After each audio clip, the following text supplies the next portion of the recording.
You're holy, Lord. You're holy, and we lift you up and magnify your name. Lord, you're holy, Lord. You're holy, and we lift you up and magnify your name.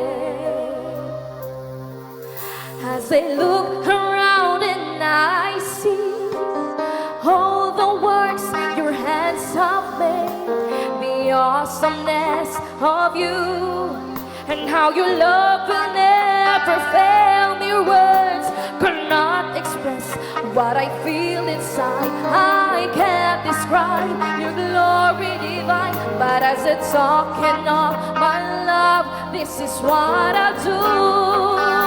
I lift my hands in pride, Lord. You're holy, Lord. You're holy, and we lift you up and magnify your name. Lord, you're holy, Lord. You're holy, and we lift you up and magnify your name. There's not enough words that I can say to tell you how much I appreciate all the wonderful things you've given to me. Your loving kindness, your tender mercies. It's my desire to praise you and tell you how much I love you. You're worthy of all the honor, and you're worthy of all the praise. I don't know how you can love while you ain't giving me so much mercy. You didn't have to suffer and die for me way back in Calvary, but I thank you. I thank you. I thank you. You're worthy of all the praise. Wonderful, glorious, holy and righteous, victorious, conqueror, triumphant and mighty, healer, deliverer, shield and defense, strong tower in my bed.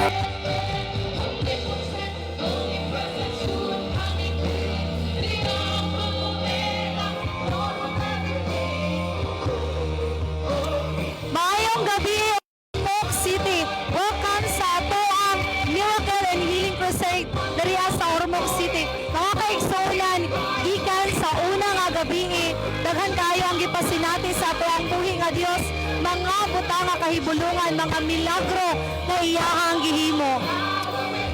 Rise for All Foundation International nag-challenge sa imo karon igsoon nga mahimong parte ni ini nga event diri sa Ormoc City, because this is your great opportunity to know and witness the power of the Lord in our life.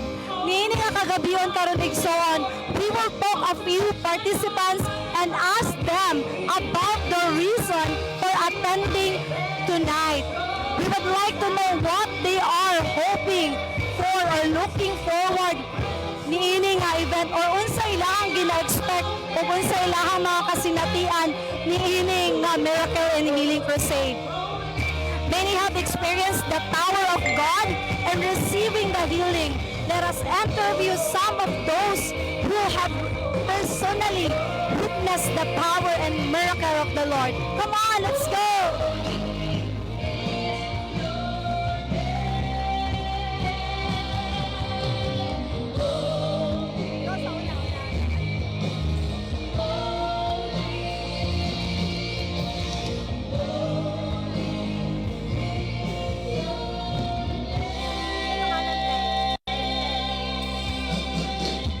Okay, mga kaigsuunan natin mga higala dari karon no, pila nakakaadlaw te nga nakaapil sa ato ang Healing Crusade? Upat ka adlaw siya si ate. Ha? Ikaw si Ate Marcel, Siya si Ate Marcel. Taga-asa ka, te? taga-Ipil, Ipil. sa CBMC. Okay. Then ako yung mga pangutana or I have a question for you. How did you feel after the prayers during the Healing Crusade? Unsa ang imuhang nabati katong time nga nagpatindog si Reverend Solomon para maghatag og prayer sa tanang naibalatian? Para nako jud kayong tabang ang prayer ni Reverend kay dagan kayong naayo sa ako lang ang ako gipaminaw sa kilid ni naayo gyud ang ako gipaminaw sa kilid niya kanang nagpasalamat jud og dako kayo sa Ginoo kay naigi padadere na mga katawan niya para daghan mga katawan nga maayo gyud sa mga balatian. Wow, praise God. She is experiencing the miracle of the Lord. And did you experience any changes in your physical health or spiritual condition after sa prayer? Nabay kausaban sa imong gibati, sa imong spiritual na condition, nabay mga kausaban? Nakaayo with the grace of God kay iya jog kong gi hatagan pa og kana siyang taas ba nga mga modeper pa jud kog dol sa Ginoo og kana siyang nindot sad sa paminaw nga makabati sa pulong niya og mas mo porsige pa gyud mi og duol sa akong pamilya sa Ginoo pag-alagad. Wow! Ayan siya dati. Can you share the most important thing you understood and learned from the Healing Crusade? Pwede ba nimo ma-share sa ato ang mga kaigsuunan? By the way, live day tayo ngayon no, sa Christ for All Foundation. So, unsa imuhang gusto nga i-share or nakatunan, imuhang na-learn ani na Miracle and Healing Crusade nga gusto nimo i-share para maka-experience pud sila sa imuhang na-experience? Para na ako no sa mga nitanaw karon ang ako lang ikasulti ninyo mas malabing maayo nga moduol jud ta basta nay kalihokan nga ingani na miracle healing kay ngano daghan jud tay daghay mawala sa atong kalawasan nga mga sakit o kana siyang mas maayo gyud ang atong paminaw pag makabati ta sa pulong sa Ginoo. Wow, praise God. Thank you, te. Basig na kay gusto nga pang shout out nga mga kaigsuunan nato or basig na kay gusto nga i-invite nga nagtanaw karon nato sa live. Shout out dai ko sa Gomez family diha sa Albuera kana siyang mo ari unta mo ugma kay kana siyang family healing kinahanglan nga ang mga tagsa-tagsa sa pamilya mo nga rin na naot kog nakabati mo gakakita nga mo duol mo diri ugma para mabilis tang tanan. Okay, praise God. So napatay isa guys nga muhatag sa iyahang mga testimony, no? So salamat kayo, Tek. Dali, dali. Dali na lang mo tanan. Dali, para enjoy. Hi, what is your name? Ako si Rizalyn Maniago, taga Huatao, taga Kabulihan, Ormoc City, Leyte. Okay, so pila nakaka-days nga naka-appeal sa to ang Miracle and Healing Crusade? Actually, yesterday lang ko wala naka-appeal kay wama ko naka-assure that yesterday, so nirestos ako yesterday. Okay, so na ako'y pangutana, andam na ba ka? Yes, andam na! So akong pangutana, how did you feel after the prayer during the Healing Crusade? I feel the healing after the crusade. Grabe jud kaayo ang anointing ni Lord sa atong kinabuhi no, ma-feel good nimo ang numbness sa imuhang body. As in, ma-feel good nimo ang Holy Spirit sa imuhang kuan nga mo ginang lihok sa imuhang kalawasan. Amen. Glory to God alone. And did you experience any changes in your physical health or spiritual condition after the prayer? Yes, indeed. Naka-feel jud ko. Ilabi na atong time nga nag-suffer jud ko. Actually, nag-suffer jud ko sa akong liog nga di jud ko ka-shout og higher. Oh, but katong baski assurate ko, mukuan man gyud gihapon ta sa pag-heal ni Reverend. Dahil gyud ako na-feel nga bisag mo kanang mo kanta ko og higher note, makakanta na ko, praise God. God, hallelujah. Ikatulo ate, can you share the most important thing you understood or learned from the Healing Crusade? Pwede ba nimo i-share sa itong mga kaigsunan karon nga nagtanaw? Oh, ang ako'y ka-share karon no, makaigsuunan, mutuo lang gyud ta. Kaya wag gilain natong mananambal ko ni si Jesus Christ lang gyud. Kung imo natuhan, kung kita believers gyud ta ni Jesus, kita ayuhon gyud ta niya kay walay lain healer kundi siya lamang. So giawag ta mo tanan makaigsuonan.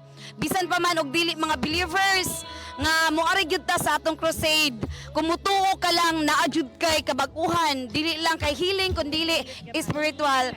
Mao na come and join us gyud, last day na lang ta tomorrow. So it's up inyo na gina choice, privilege na gyud nato na ningari si Brethren karon sa Ormoc City to win ang iyahang to win the spirit nga naglong sa iyaha og healing. Okay, thank you, te. Thank you. Yala ka. Okay, what is your name? Akong pangalan si Mary Rose Robidilio, gikan sa San Juan, Ormoc City. Okay. So na ako'y mga pangutana, sister. How did you feel? How did you feel after the prayers during the healing crusade? During the prayer, na ako'y ma-feel nga kainit sa akong pamati, na ay nga na bang I felt something yes, fire within. I felt chains are broken. The spirit of bondage has been broken from the prayer, and also from declaring the name of Jesus. So, did you experience any changes in your physical or spiritual condition after the healing? In all honesty, yes, I felt something changes. Something really gave me the courage to speak, to be bold, to express more on my faith to others, to express to others about the love of Jesus, about how Jesus changes me from inside out. So that's the power of declaring Jesus in within us and through others as also. Wow. So, can you share the most important things you understood or learned the healing crusade? The things that I learned from the crusade was being able to stand, not afraid to show the world or to declare to the world what is Jesus or who is Jesus in my heart, and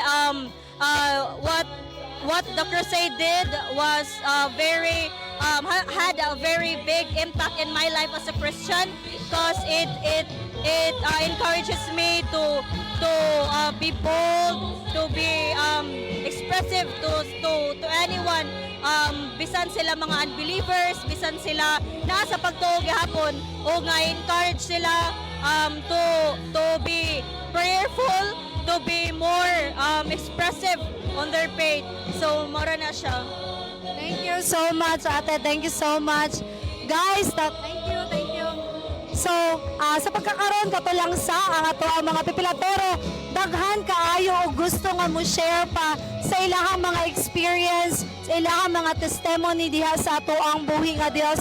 Patula na tayong igong oras, no? Kay inyo inyo nakita karon nga magsugod na ta sa ato ang pinaka main program o ang Miracle and Healing Crusade. So, akong ginahangyo ang tanan, no, nga karon nga mudasig ko sa inyo, o kung wala may gitrabaho sa inyo matag sa Kapanimalay, pwede mo magdali para mo attend sa ato ang Miracle and Healing Crusade. So, yan siya dira, nga kung nasi-experience man nimo gikan sa first night hantod ugma, mas ma-experience pag yun di mo ang kompleto nga kaayuhan. So that's all. Thank you so much, no, for joining tonight sa ato ang mga kaigsuunan. Daghan kayong salamat, daghan kayong salamat. And that's all for now, friends. See you soon at the mighty move of God here in Ormoc City.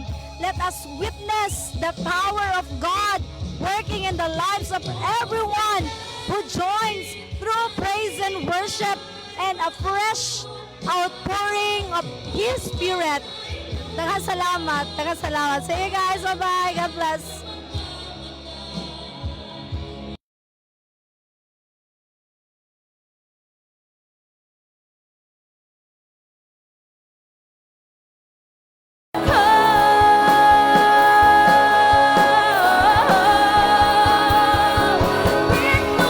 Sa langit, halipay, maampun ka.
imong keyboard parts.